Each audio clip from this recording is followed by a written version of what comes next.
மீண்டும் உங்களை நான் சந்திப்பதிலே மிக்க மகிழ்ச்சி அடைகின்றோம். நான் இலங்கையில் இருந்து பதுளை போதனா வைத்தியசாலையில் இருந்து வைத்தியர் கிருஷான் வேதநாயகம். நாங்கள் பார்த்து கொண்டிருக்கின்ற விடயம் ப்ரீமெச்சுவர் இஜக்குலேஷன் அல்லது விந்து முந்துதலை பற்றி பார்த்து கொண்டிருக்கின்றோம். ஒரு ஆணுக்கு ஏற்படுகின்ற ஒரு உணர்ச்சி ஏற்படுகின்ற போது ஏற்படுகின்ற மாற்றங்களை பற்றித்தான் நாங்கள் பார்த்து கொண்டிருக்கின்றோம். இதை நாங்கள் முற்றுமுழுதாக விளங்கிக் கொள்ள வேண்டும். இல்லாவிட்டால் எத்தனை வகையான குளிசைகளோ மாத்திரைகளோ எந்த வைத்தியரை கண்டாலும் உங்களுக்கு இந்த பிரச்சனை தீரப்போவதில்லை. என்றபடியானதான் இதை கொஞ்சம் நாம் விளக்கப்படுத்த வேண்டிய ஒரு நிலையிலே இருக்கின்றேன். எனவே நான் முதலிலே சொன்னது போல இந்த ஆண்களுடைய ஒன்று டிசையர் அல்லது ஸ்டிமுலேஷன் வருகிறது, ஒரு கவர்ச்சியோ அல்லது ஆசை வருகிறது. அதன் பிற்பாடு இரெக்ஷன் வருகிறது, ஆண்குறி விரைப்படைகிறது. அதன் பிற்பாடு விந்து வெளியேறுகிறது.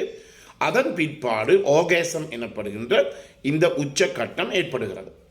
இதிலே மிக முக்கியமாக ஒவ்வொரு ஆண்களும் கவனித்துக் கொள்ள வேண்டியது என்னவென்றால், அவர்கள் இந்த திரைப்படங்களை பார்த்து அந்த திரைப்படங்களில் இருப்பது போல செயற்பட முறைகின்ற போது பாரதூரமான பிரச்சனை அங்கே ஏற்படுகிறது.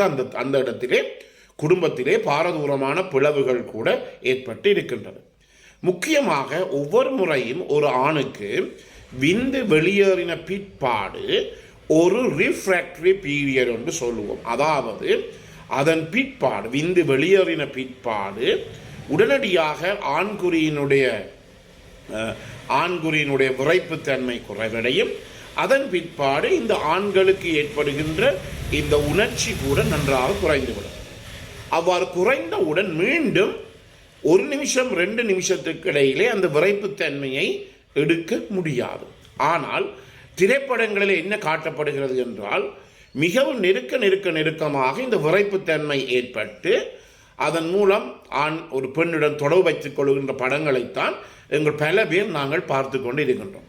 அப்படி ஒருபோதுமே அப்படி இருக்க முடியாது. உங்களுக்கு சொன்னேன், நான் முதல் முறை கூட இந்த நிகழ்ச்சியிலே நான் சொன்னது போல என்ன, இந்த திரைப்படங்களில் எல்லாம் காட்டப்படுவது என்ன, எடிட் செய்யப்பட்ட பகுதிகள். அதாவது ஒரு நாளையிலே அல்லது ஒரு மாதம் மட்டும் இந்த படத்தை அவர்கள் திரைப்படமாக்கி அதன் பிற்பாடு அதை அவர்கள் எடிட் செய்து அதை எல்லாத்தையும் சேர்த்துத்தான் எங்களுக்கு இதை காட்டுகிறார். எனவே இந்த ரிஃப்ராக்டரி பீரியட் என்ற பகுதி, அதாவது ஒரு விதமான விரைப்புத்தன்மையும் ஒரு விதமான உணர்ச்சியும் ஒரு விதமான ஆசையும் இல்லாத ஒரு காலம் ஏற்படும் ஒரு ஆணுக்கு எப்போது விந்து வெளியேறின பிற்பாடு.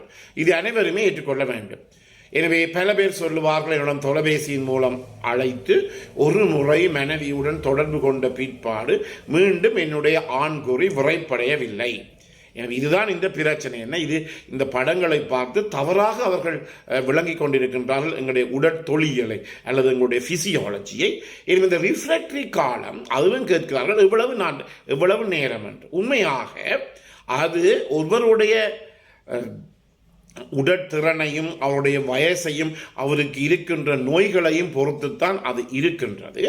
முக்கியமாக இது சாதாரணமாக ஒரு 15 இருந்து அரை மணித்தியாலம் மட்டும் இந்த ரிஃப்ராக்டரி பீரியட் நீடிக்கும். ஆனால் இதுக்கும் கூட எங்களோட மருத்துவ ஆராய்ச்சியிலே இன்னும் ஒரு கிளியர் கட் டைம், இவ்வளவு காலம் நான் இந்த ஒரு ஆண்குறி விரைப்படைந்து தொடர்பட்டு விந்து வெளியேறி அதன் பிற்பாடு மீண்டும் ஆண்குறி விரைப்படைய எவ்வளவு காலம் எடுக்கும், அந்த ரிஃப்ராக்டரி பீரியட் எவ்வளவு என்று சொல்லி எந்த புத்தகத்திலும் இன்னும் அதாவது மிக தெளிவாக கொடுக்கப்படவில்லை. இதற்கு முக்கிய காரணம் இல்லை, அது ஒவ்வொரு ஆளை பொறுத்து வேறுபடுகிறது. ஆனால் இந்த திரைப்படங்களை காட்டுவது போல இது அப்படி இருக்க முடியாது. அடுத்ததாக உங்களுக்கு தெரியும், நாங்கள் இந்த ஒரு முதல் டிசையர் வருகிறது, இரெக்ஷன் வருகிறது, இஜக்குலேஷன் வருகிறது, ஆர்காசம். இந்த 4 படிமுறைகள் இருக்கின்றன. எனவே இந்த முதலிலே ஏற்படுகின்ற, அதாவது இந்த விந்து வெளியேறுகின்ற போதும் அது விந்து வெளியேறுகின்ற கடைசி பகுதியிலும் ஒரு இன்டென்ஸ் பிளஷர், ஒரு தாங்க முடியாத அல்லது மிக கடுமையான ஒரு இன்ப உணர்வு ஏற்படும். இதைத்தான் நாங்கள் ஆர்காசம் அல்லது உச்சக்கட்டம் என்று அழைக்கின்றோம். எனவே ஆண்களை பொறுத்த நாங்கள் இங்கே ஆண்களை பற்றி தான் கருத்தி கொண்டிருக்கின்றோம். எனவே ஆண்களை பொறுத்த மட்டிலே இந்த ஆர்காசம் என்றால் என்ன என்றால், எங்களுடைய மூளை, அதாவது இந்த ஆர்காசம் எனப்படுவது நியூரோ பிசியோலாஜிக்கல் கம்ப்ளெக்ஸ் ப்ரோசஸ் என்று சொல்லுவார்கள். அதாவது நரம்பு மண்டலத்துடனும் உடற்தொழியலுடன் சம்பந்தப்பட்ட ஒரு மிகவும் ஒரு சிக்கலான ஒரு ப்ரோசஸ், ஒரு விடயம். என்றபடியால் தான் நாங்கள் உங்களுக்கு சொன்னேன், ஒரு நபர் சுகதேகியாக ஒரு ஆண் இருக்கணும் என்றால் 3 சொன்னேன்: ஃபுட், ஸ்லீப் அண்ட் செக்ஸ். நல்லா சாப்பிடுகிறார், நல்லாக நித்திர கொள்கிறார், நல்லாக செக்ஸ் பண்ணுகிறார் என்றால் அவர் 199% சுகதேகியாக இருக்கிறார். ஏனெனில் இந்த பாலியல் ரீதியான தொடர்புகள் செக்ஸை வைத்துக் கொள்ளுகின்ற போது மூளை, முன்னாள் நரம்பு மண்டலம், தசைகள் எல்லாமே வேலை செய்ய வேண்டும். இல்லாவிட்டால் ஏதாவது ஒரு இடத்துல தசை மண்டலம் அதில் ஏதாவது ஒரு பிரச்சனை இருக்குமாக இருந்தால் நன்றாக நாங்கள் இந்த பாலியல் தொடர்புகளை அல்லது செக்ஸை வைத்துக் கொள்ள முடியாது. எனவேதான் இந்த ஆர்காசம் என்றால் என்ன என்றால், அதாவது என்ன நடைபெறுகிறது, ஒரு ஆண்குறி விரைப்படைந்து அதன் மூலமாக ஆண்குறியில இருந்து இந்த விந்து வெளியேறி அதன் பிற்பாடு என்ன நடைபெறுகிறது என்றால் உங்கள் மூளையிலே பல தரப்பட்ட மாற்றங்கள். இதற்குரிய இந்த லிட்ரேச்சர்னு சொல்லுவோம் தான், இதற்குரிய புத்தகங்களை நாங்கள் பார்த்தால் இவ்வளவு 100 பக்கங்களாக எழுதியிருக்கிறார்கள். பல தரப்பட்ட ஆராய்ச்சிகள் நடந்து எழுதியிருக்கிறார்கள். ஆனால் என்ன சொல்லுவோம் என்றால், இதை ஒரு சமரியாக, ஒரு சாராம்சமாக சொல்லுவது என்னவென்றால், இந்த விரைப்பு ஏற்பட்டு ஆண்குறி வெளியேறுகின்ற போது எங்களுடைய மூளையிலே என்ன விதமான ரசாயன பொருள் அல்ல வேதியியல் பொருள் வருகிறது என்றால் டோப்பமீன். இந்த டோப்பமீன் எனப்படுகிற வேதியியல் பொருள் தான் அனைவருக்குமே இன்பத்தை ஏற்படுத்துவதற்குரிய ஒரு காரண கர்த்தா. ஒருவர் சாப்பிடுறதுல இன்பம் அடைவார், அவருக்கும் என்ன நடைபெறுகிறது, இந்த டோப்பமீன் தான் மூளையிலே வெளியேறுகிறது. அதே நேரத்திலே முக்கியமாக கவனித்துக் கொள்ள வேண்டும், இந்த கொக்கைன் அல்லது ஹீரோயின் அடிக்ட்ஸ் என்று சொல்லுவோம். அதாவது இந்த கொக்கைன் அல்லது ஹீரோயின் எனப்படுகின்ற இந்த போதைப் பொருளுக்கு அடிமையானவர்களுக்கு கூட அவர்கள் எவ்விதமான பாலியல் ரீதியான தொடர்புகளை வைத்துக் கொள்ளாவிட்டாலும், அவர் பெண்ணுடனோ மனைவியோ இருக்காவிட்டாலும் அவர்களுக்கு ஆர்காசம் ஏற்படுவதாக, இந்த உச்சக்கட்டம் ஏற்படுவதாக ஆராய்ச்சி முடிவுகள் தெரிவிக்கின்றது.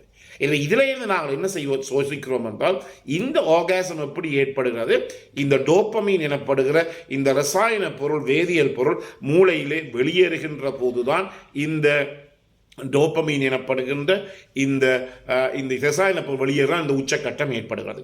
அதாவது காதலும் கூட இப்படித்தான். அதாவது உங்களுக்கு தெரியும், ஒரு ஆணும் பெண்ணும் சந்திக்கின்ற போது ஆணுடைய மூக்கில் இருந்து வருகிற என்டோர்பின்ஸ் போய் ஒரு பெண்ணினுடைய மூக்கிலே இருக்கின்ற வாங்கிகளில் போய் தொடர்புபட்டு அந்த வாங்கிகளானது என்ன செய்கிறது, ரிசப்டர்ஸ் ஆனது மூளைக்கு எங்களுக்கு சிக்னலை அனுப்பி, மூளைக்கு தகவல்களை அனுப்பி அந்த மூளையிலே என்ன நடைபெறுகிறது என்றால் இந்த டோப்பமின் வெளியேறி ஒரு தாங்க முடியாத இன்பத்தை ஏற்படுத்துகிறது. எனவேதான் இந்த காதல் அந்த பெண்ணுக்கும் ஆணுக்கும் ஏற்படுகிறது. எனவே இந்த டோப்பமின் என்பதுதான் மிக முக்கியமானது. அது சாப்பாடாக இருக்கலாம், அல்லது பாலியல் உறவு செக்ஸாக இருக்கலாம், அல்லது போதைப் பொருளாக இருக்கலாம், இந்த உச்சக்கட்டத்தை ஏற்படுத்துவது.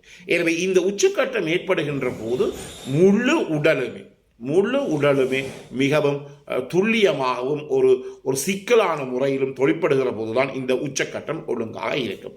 எனவே யாருக்காவது இந்த ப்ரீமேச்சுவர் இஜாக்குலேஷன் என்று, அதாவது விந்து முந்துதல் ஏற்படுமாக இருந்தால், இந்த பாதையிலே இந்த நியூரோ பிசியலாஜிக்கல் கம்ப்ளெக்ஸ் ப்ரோசஸ், இந்த பாதையிலே ஒரு சிக்கல் ஏற்படுவதால் தான் இந்த பிரச்சனை ஏற்படுகிறது.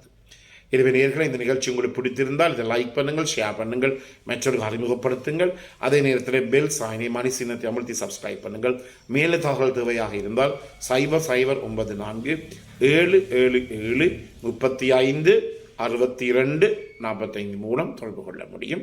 பிறந்திருக்கின்றால் உங்கள் அனைவருக்கும் இனிய பொழுதாகவே அனைவருக்கும் பொதுவான இறைவனை வேண்டி விடைபெறுகிறேன்.